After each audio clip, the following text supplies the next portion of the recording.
everyone and welcome to UKGN Network. I'm Zoidberg and I'm here to bring you our top 5 games from the merry month of March 2016. We've actually had some sun this month, but that doesn't mean we've been going outside, as there have been too many games to play. Games have had us shooting, hacking, driving, sneaking, crafting, questing and even queuing in their attempt to grab our attention. But which were the ones that we liked the most? These are what we consider the 5 best brand new games released in the last 31 days. Remakes, re-releases and early access titles were not considered for our countdown. Number 5.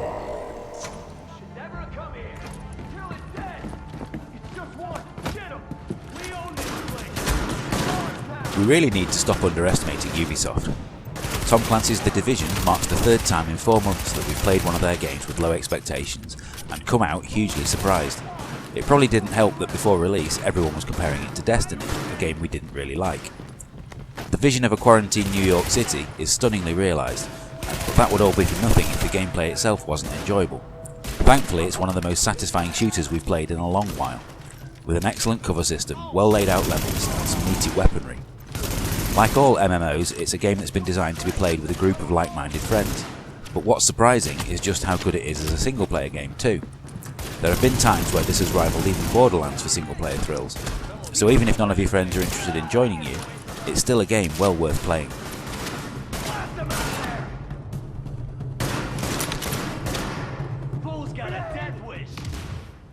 Number 4.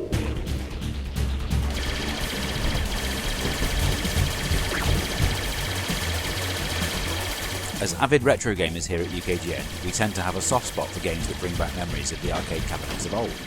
And when that game is as well made as Blue Rider, then we really sit up and take notice.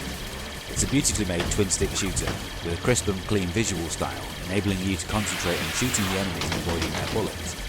There's a small and balanced selection of power-ups, with each weapon having its own particular strengths and weaknesses. Deciding whether to power up or change your current one is a strategic decision in itself. At the end of each level are some excellent boss battles too, although it's a bit unfair having to play through the entire level again if you fail.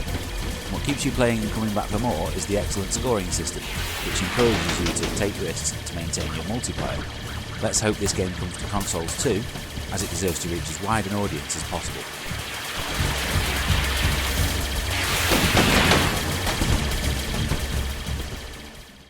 Number 3.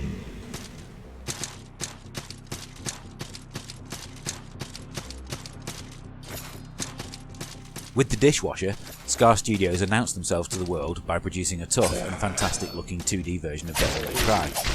Salt and Sanctuary is their take on the Dark Souls series, complete with seemingly impossible bosses who will kill you with a single hit, a massive interconnected map with multiple shortcuts to discover, and online tips left by the other players. It features their unique visual style, with a sinister world shrouded by fog, populated with some fantastic looking enemies. And like their previous games, it's not for people who shy away from a challenge. If the punishing combat isn't enough, then there's the platforming to contend with. Not only will you die many times by enemy hands, you'll also perish after a long fall when you miss a badly timed jump. This seems overly harsh at first, as if the game wasn't already difficult enough, but you'll soon learn to approach every situation with the highest amount of caution. So in other words, it's very Dark Souls.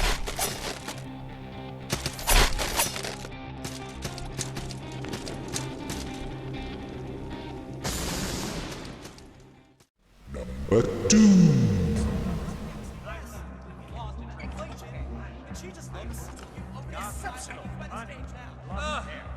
There have been many ups and downs in the gaming career of Agent 47, but Hitman is easily the best game in the series since Hitman 2, which it achieves by going back to basics.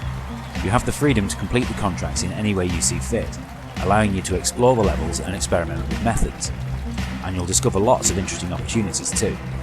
The episodic release means that there are only 3 levels available so far, but they are 3 excellent levels peppered with secrets and Easter eggs, making them fun to play multiple times.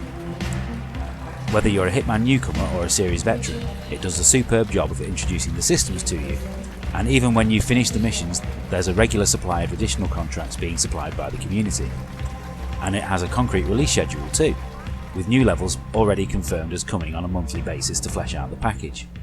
It would certainly have been preferable to get everything at once, but what's here is an excellent start and well worth the £12 asking price.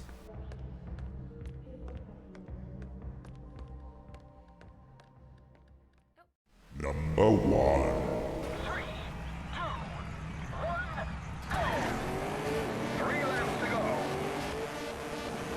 The PC's best racing game finally gets the console version that it deserves. Let's ignore the Wii version for now, shall we? And if you've never played a Trackmania game before, you're in for a treat. This is a truly exceptional arcade racing game where your main opponent is yourself. You'll spend the entirety of the game racing against ghosts, either of your previous best time or the bronze, silver and gold standard. You'll spend hours retrying the same track over and over again without even realising it, just to shave a couple of hundredths off your best time. The tracks themselves are some truly mind-boggling roller coasters, and there's 200 of them to master. The best thing about the game is its perfectly judged learning curve, meaning that you'll get good at the game without even realising it. When you revisit an earlier track that you spent ages on just trying to beat the bronze time and win the silver medal instantly, it's a gaming high not felt since Trials HD. Add into the mix the excellent track builder, and you have a game that we will definitely still be playing for years to come. So that's it for another month. Feel free to disagree with our selections. That's what the comment section is for after all. Let us know what you think. We do hope you'll join us again at the end of April. And until then, like and subscribe for more great videos like this one. See you then.